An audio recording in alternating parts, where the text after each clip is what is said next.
नमस्कार दोस्तों, स्वागत है आप सभी का हमारे इस चैनल में। दोस्तों, जून 2023 का रिज़ल्ट आ चुका है। जो लोग पास हैं उनको बहुत बधाई।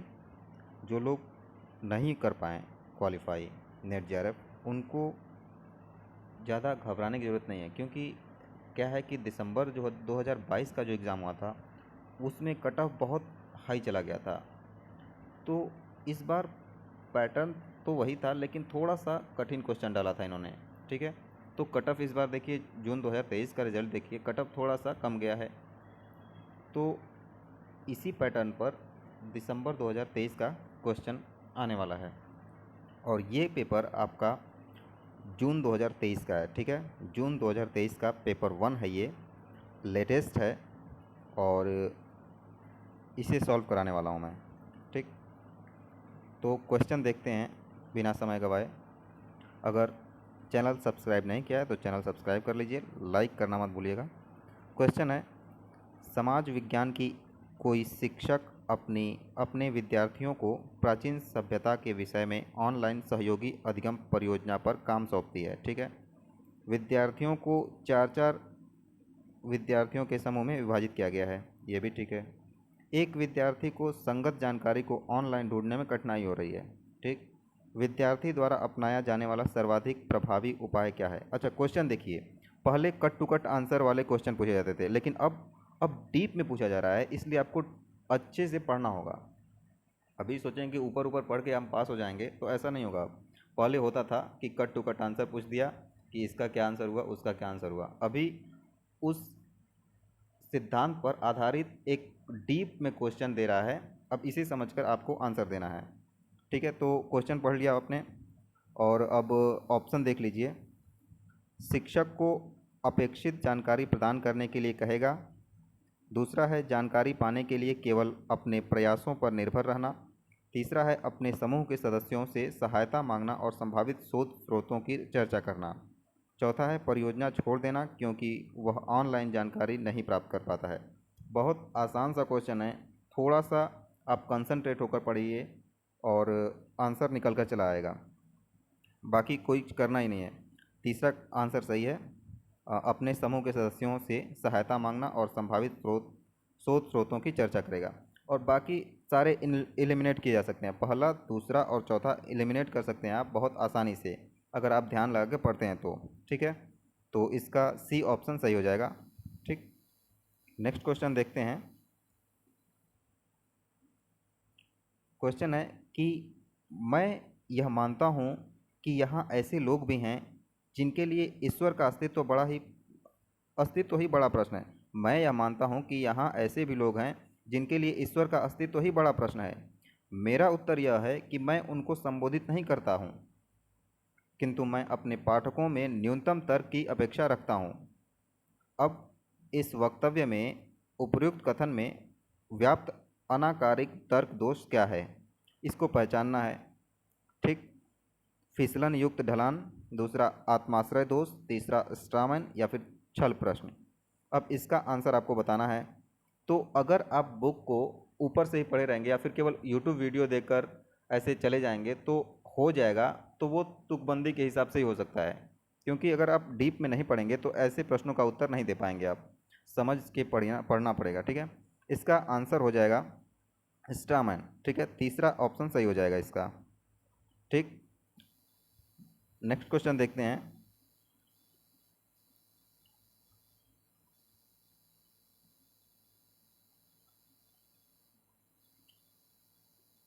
एसर्शन रीजन नहीं, ये कथनांक वाले क्वेश्चन है। पहला कथन कहता है कि प्रारंभिक दिनों में अग्रणी भारतीय विश्वविद्यालयों ने आधुनिक भारतीय भाषाओं के शिक्षण की अनदेखी की। ठीक, दूसरा कथन है 1862 में लोक अनुदेश निदेशक अलेक्जेंडर ग्रांट ने सभी विश्वविद्यालयों की परीक्षाओं में सभी आधुनिक भारतीय भाषाओं को समाप्त किए जाने का सुझाव दिया, लेकिन यह सुझाव स्वीकार नहीं किया गया। ठीक, ये दो कथन दे दिए गए हैं। कथन एक और कथन दो दोनों सही है, कथन एक और कथन दो दोनों गलत है। एक सही है लेकिन दो गलत है, एक गलत है लेकिन दो सही है। ठीक, इसका देखिए, इसमें लिखा गया है कि प्रारंभिक दिनों में अग्रणी भारतीय विश्वविद्यालयों ने आधुनिक भारतीय भाषाओं के शिक्षण की अनदेखी की। ये बिल्कुल सही है, लेकिन ये 1862 में लोक अनुदेश निदेशक अलेक्जेंडर ग्रांट ने सभी विश्वविद्यालयों की परीक्षाओं में सभी आधुनिक भारतीय भाषाओं को समाप्त किए जाने का सुझाव दिया, लेकिन यह सुझाव स्वीकार नहीं किया गया। ये गलत है। ठीक है, अभी मेरे पास लिखने का जो इक्विपमेंट है वो नहीं है। ठीक है, वरना लिखकर मैं आप लोग को समझाता। बाकी तीसरा ऑप्शन सही हो जाएगा इसमें। कथन एक सही है, दूसरा गलत है। नेक्स्ट क्वेश्चन देखते हैं। मात्रात्मक शोधकर्ताओं की तुलना में गुणात्मक शोधकर्ता निम्नलिखित में से किस पर अधिक बल देता है?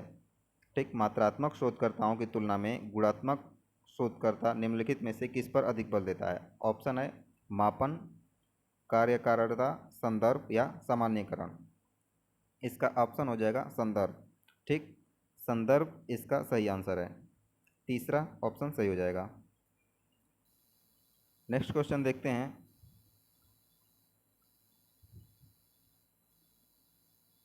असर्शन रीजन वाला क्वेश्चन है। वातावरण में वाष्पशील कार्बनिक यौगिक VOC, अच्छा ये इम्पोर्टेंट टॉपिक है। ठीक है, जो VOC, स्मॉग, ये सब हो गए। ऐसे तो बहुत मतलब हर बार क्वेश्चन आते हैं इससे। ठीक है, तो इसको बिल्कुल छोड़िएगा मत। इससे जितने क्वेश्चन बन सकें वो सारे पढ़ लीजिएगा, अलग से प्रैक्टिस कर लीजिएगा। बहुत सारे यूट्यूब पर वीडियोस पड़े हैं, उनको देख लीजिएगा, लेकिन क्वेश्चन इससे आए तो छूटे ना, क्योंकि इससे क्वेश्चन आता ही आता है और पिछले 1-2 बार से तो ज़रूर आ रहा है। तो अभिकथन है कि वातावरण में वाष्पशील कार्बनिक यौगिक को अक्सर गैर मीथेन वाष्पशील हाइड्रोकार्बन के रूप में पाया जाता है। प्रकाश रासायनिक धूम कुहरा, जिसे स्मॉग कहते हैं, के निर्माण में मीथेन अत्यधिक अभिक्रियात्मक होती है। ए और आर दोनों सत्य है। आर ए का सही व्याख्या है। ए और आर दोनों सत्य है, आर ए की सही व्याख्या नहीं है। ए सत्य है, आर गलत है। ए असत्य है, आर सत्य है। इसमें पहला वाला सही है, दूसरा वाला सही नहीं है। ठीक, मीथेन अत्यधिक अभिक्रियात्मक होती है स्मॉग के निर्माण में, ये सही नहीं है। ठीक, तो तीसरा ऑप्शन सही हो जाएगा। ए सत्य है, आर असत्य है। नेक्स्ट क्वेश्चन देखते हैं।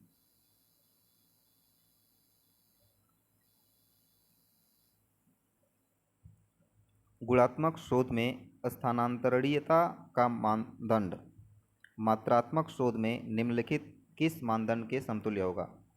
पूछ रहा है गुणात्मक शोध में स्थानांतरणीयता का मानदंड मात्रात्मक शोध में निम्नलिखित किस मानदंड के समतुल्य होगा?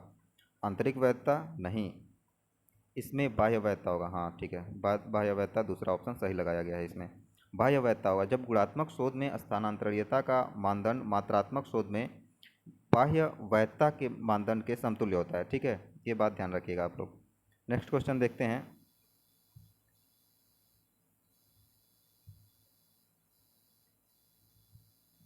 अपशिष्ट जल शोधन में वृहत्तम से लघुत्तम की ओर कणों को हटाने के प्रक्रमों का सही क्रम क्या है? ठीक, 3 ऑप्शन दिए हैं इसमें, अवसादन, उर्णन और स्क्रीनिंग। तो इसका पहला वाला ही सही हो जाएगा, पहला वाला ही सही हो जाएगा। स्क्रीनिंग सबसे पहले होता है, फिर होता है अवसादन, उसके बाद होता है उर्णन। ठीक, तो ऑप्शन 1 सही हो जाएगा। ठीक है, ऑप्शन 1 सही हो जाएगा। नेक्स्ट क्वेश्चन देखते हैं।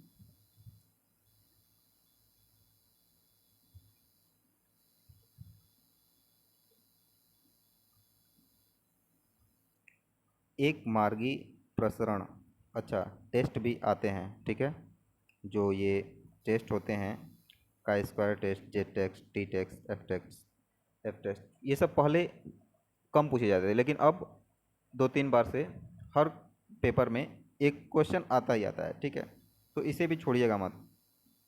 एक मार्गी प्रसरण विश्लेषण में निम्नलिखित में से किस परीक्षण सांख्यिकी का प्रयोग किया जाता है?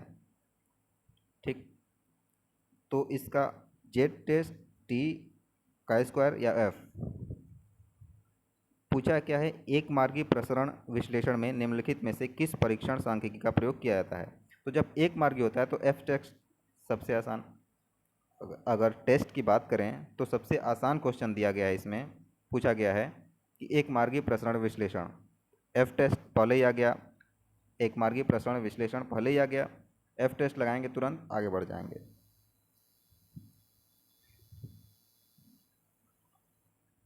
नेक्स्ट क्वेश्चन देखते हैं, ये भी कथन वाला क्वेश्चन है। स्थिति बोध यह विचार है कि सोच व्यक्ति के मन में नहीं बल्कि सामाजिक और भौतिक संदर्भों में अवस्थित होती है।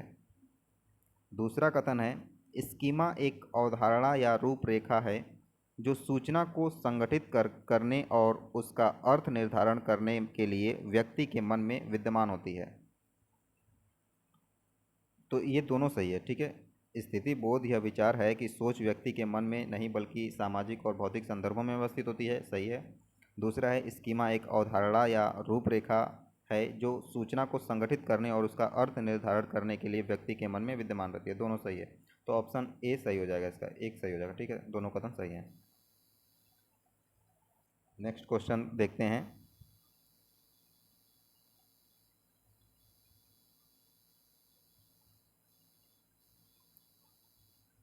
कहा गया है कि अधिकांश गैर शाब्दिक संप्रेषण विभिन्न संस्कृतियों द्वारा संकेतों के स्वच्छंद प्रयोग पर आधारित होती हैं। अधिकांश गैर शाब्दिक संप्रेषण विभिन्न संस्कृतियों द्वारा संकेतों के स्वच्छंद प्रयोग पर आधारित होती हैं। दूसरा, अधिकांश गैर शाब्दिक संप्रेषण अनुसंकेतक होते हैं और संभवतः सार्वभौमिक रूप से समझे जाते हैं, दोनों सही है, दोनों सही है। अधिकांश गैर शाब्दिक संप्रेषण जो होते हैं, नॉन वर्बल कम्युनिकेशन, वो विभिन्न संस्कृतियों द्वारा संकेतों के स्वच्छंद प्रयोग पर आधारित होते हैं, बिल्कुल सही है। और दूसरा कथन कहा गया है कि अधिकांश गैर शाब्दिक संप्रेषण अनुसंकेतक होते हैं और संभवतः सार्वभौमिक रूप से समझे जाते हैं। आप किसी भी संस्कृति से संबंधित होंगे तो इशारों में बात चलती होगी आपकी, ठीक। गैर शाब्दिक कहा गया ना, जो बोल करना हो, तो संकेतों से बातें करते हैं जो लोग, गुजरात के हों तो भी, राजस्थान के हों तो भी, आसाम के हों तो भी, और तमिलनाडु के हों तो भी, उत्तर प्रदेश के लोग तो इसमें माहिर हैं। तो कहा गया है वही कि विभिन्न संस्कृतियों द्वारा संकेतों के स्वच्छंद प्रयोग पर आधारित है, तो सही है। और दूसरा, अनुसंकेतक होते हैं, ये भी सही है। सार्वभौमिक रूप से समझे जाते हैं, ये भी सही है। आप संकेत के द्वारा से अगर सही से समझाएंगे तो आप कर्नाटक के में जाएंगे, आपको कर्नाटक की भाषा नहीं आती है फिर भी आप समझा देंगे संकेत से। उत्तर प्रदेश में तो आप है ही, गुजरात से हैं तो भी अगर गुजराती नहीं आती है तो भी संकेत से समझा देंगे और वो समझ जाएगा, ठीक है। तो कहीं भी सार्वभौमिक रूप से आप समझा सकते हैं और वो समझ जाएगा, दोनों कथन इसमें सही है। नेक्स्ट क्वेश्चन देखते हैं।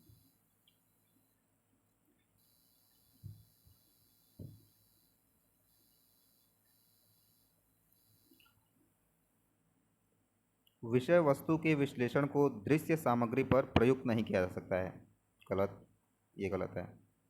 विषय वस्तु के विश्लेषण को दृश्य सामग्री पर प्रयुक्त नहीं किया जा सकता है। नहीं किया जा सकता है, ऐसे कैसे किया जा सकता है? विषय वस्तु का विश्लेषण जब करते हैं तो उसको दृश्य सामग्री पर प्रयुक्त किया जा सकता है। तो पहला ऑप्शन तो पहले गलत हो गया, पहला कथन गलत हो गया।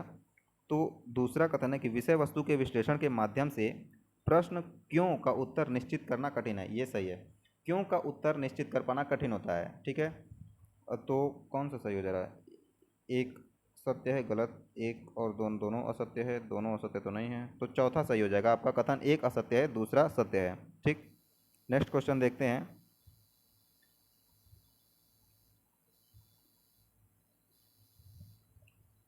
लिखा गया है कि निम्नलिखित में से कौन प्रामाणिक मूल्यांकन के उदाहरण हैं। निम्नलिखित में से कौन प्रामाणिक मूल्यांकन के उदाहरण हैं? श्रेणीकरण, जो ग्रेडिंग होती है वो, विद्यार्थियों का स्वमूल्यांकन, तीसरा पोर्टफोलियो, और चौथा है प्रदर्शनियाँ। तो पोर्टफोलियो सबसे अच्छा उदाहरण होता है। पोर्टफोलियो तो आप सब लोग को पता होगा कि जब बच्चे पढ़ते हैं कक्षा में तो उनका एक पूरा बायोडाटा होता है एक फाइल में, ठीक है। उसका कैसा प्रदर्शन रहा है, कैसा पढ़ता है, वो पढ़ने में कैसा है उसका, ठीक है। तो सारा कुछ उसमें होता है। और जब बच्चा पास होता है तो वो पोर्टफोलियो उसकी अगली कक्षा के क्लास टीचर को दे दिया जाता है। तो उसका एक रिकॉर्ड होता है, ठीक है। पोर्टफोलियो में बच्चे का पूरा पूरा रिकॉर्ड होता है, उसी को पोर्टफोलियो कहते हैं। और ये मूल्यांकन का सबसे अच्छा उदाहरण है पोर्टफोलियो, ठीक। तो ये तीसरा तो हो गया इसमें। और प्रदर्शनियाँ, ये भी मूल्यांकन का जो एग्जीबिशन है वो भी बहुत अच्छा उदाहरण है, ठीक है। तो 3 और 4 दोनों सही हैं, 3 और 4 दोनों सही हैं। तो सी और डी, तीसरा सही हो जाएगा, ठीक। तीसरा इसमें सही हो जाएगा। नेक्स्ट क्वेश्चन देखते हैं।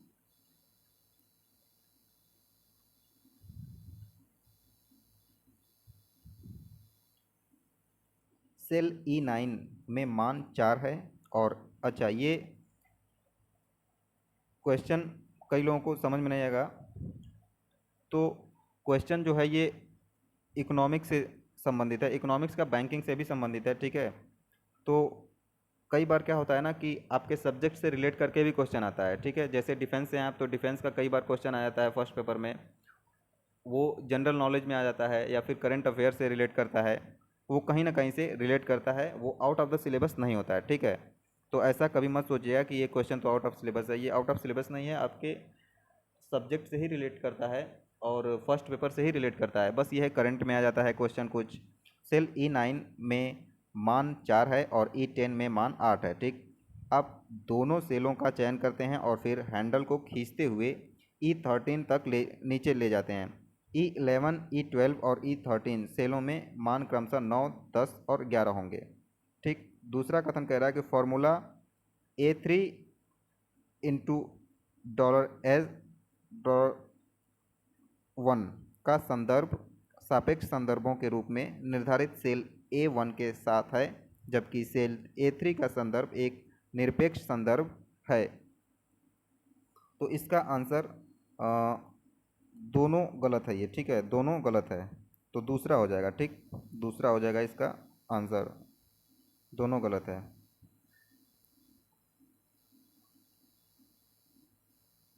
नेक्स्ट क्वेश्चन देखते हैं। अधिगम का एक स्थिति से दूसरी स्थिति में सचेतन और सप्रयास अंतरण निम्न मार्ग अंतरण होता है, नहीं, गलत है ये। अधिगम का एक स्थिति से दूसरी स्थिति में सचेतन और सप्रयास अंतरण निम्न मार्ग अंतरण होता है, ये गलत है। नेक्स्ट है दूसरा कथन है कि अधिगम का दूसरी स्थिति में अपने आप प्रायः अचेतन अंतरण उच्च मार्ग अंतरण होता है, ये भी गलत है। तो दोनों गलत होगा, ठीक है। तो कथन 1 और 2 दोनों असत्य है, दूसरा सही हो जाएगा इसका, इसका दूसरा सही हो जाएगा, दोनों गलत है।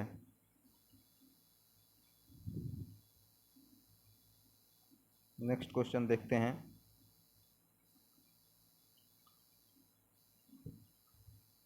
अरस्तु के अनुसार निम्नलिखित में से कौन संप्रेषण की विश्वसनीयता में अवृद्धि करेंगे? अरस्तु के अनुसार निम्नलिखित में से कौन संप्रेषण की विश्वसनीयता में वृद्धि करेंगे? वैयक्तिक प्रतीति, अनूठा वैचित्र्य, सद्भाव, विश्वसनीयता और बुद्धिमत्ता। तो सद्भाव तो उसमें रहेगा ही रहेगा, ठीक है।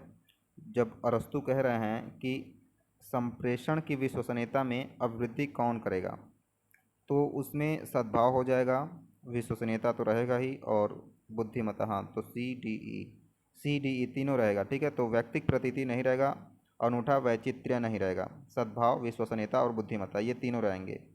तो तीसरा ऑप्शन सही हो जाएगा, ठीक है। ऑप्शन नंबर 3 सही हो जाएगा इसका। नेक्स्ट क्वेश्चन देखते हैं और आज के लिए लास्ट समझ लीजिए, और इसकी सीरीज रहेगी, ठीक है। अगली सीरीज में मैं बाकी सारे क्वेश्चन करा दूंगा। तो नेक्स्ट क्वेश्चन है,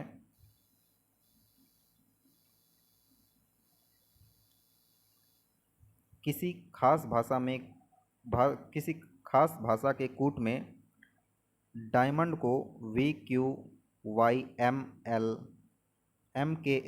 के रूप में कूटबद्ध किया जाता है, तो क्रुएल्टी को किस रूप में कूटबद्ध किया जाएगा? तो ये देखिए, इसे ऐसे ही करा लेना तो बेईमानी होगी ना, इसी लिखने का अगर कुछ रहता तो लिख कर मैं बताता। इसका जो है इसको मैं दूसरे वीडियो में करा दूं या फिर आप लोग कर लीजिएगा। इसका ऑप्शन है तीसरा। तीसरा ऑप्शन सही लगाया गया इसमें। ठीक है, इसमें सही लगाया गया है। देखिए, अगर हम करा भी दें तो जैसे लिखने की व्यवस्था नहीं है हमारे पास। ठीक है, तो आप लोग को पता होगा ना कि कौन सा अक्षर ABCD में किस नंबर पे आता है। तो जैसे डी है, डी, तो डी 4 पे आता है। ठीक, ये ऊपर से डी 4 पे आता है, उसमें एक जोड़ दीजिए, 5 आ गया। तो नीचे से 5, 5 पर क्या आता है, वी। नीचे से 5 पर वी आता है। तो एक एक जोड़कर, जैसे आई 9 पे आता है, +1 कर दीजिए 10, तो नीचे से 10 पर क्यू आता है। उसी तरह ए है तो ए पर 1 जोड़ दीजिए ए में, तो 2 हो जाएगा, और नीचे से 2 पर वाई आता है। उसी तरह किया गया है। तो जैसे सी है तो सी 3 पे आता है ना, उसमें एक जोड़ दीजिए 4। अब नीचे से 4 पर क्या आता है, डब्लू आता है, तो डब्लू 3 में है, 3 टो में डब्लू है। ठीक है, उसके बाद क्या है, आर है। आर 18 पे आता है, एक जोड़ दीजिए एच, एच हो जाएगा ना। नीचे से अगर देखेंगे 19 पर एच आएगा। तो अच्छा, दो तो एक तो एलिमिनेट हो गया, दो तो बच गया, पहला और तीसरा। उसके बाद उसके बाद है यू। ठीक, तो यू आपका आएगा 21 पर, 21 पर आता है। अब एक जोड़ दीजिए तो 22 हो गया। अब नीचे से 22 पर जाएंगे तो आपका ई आ जाएगा, ई। तो सारा मैटर सॉल्व हो गया, यहीं तीसरा ऑप्शन सही हो गया। ठीक है, तो ये अब आगे ऐसे ही क्वेश्चन है तो बिना लिखे वो नहीं करवा पाऊँगा। ठीक है, तो आज के लिए इतना ही। अगर इन्फॉर्मेशन अच्छी लगी हो तो लाइक कर दीजिएगा, और नए होंगे तो चैनल सब्सक्राइब कर दीजिएगा। ठीक है, बहुत बहुत धन्यवाद।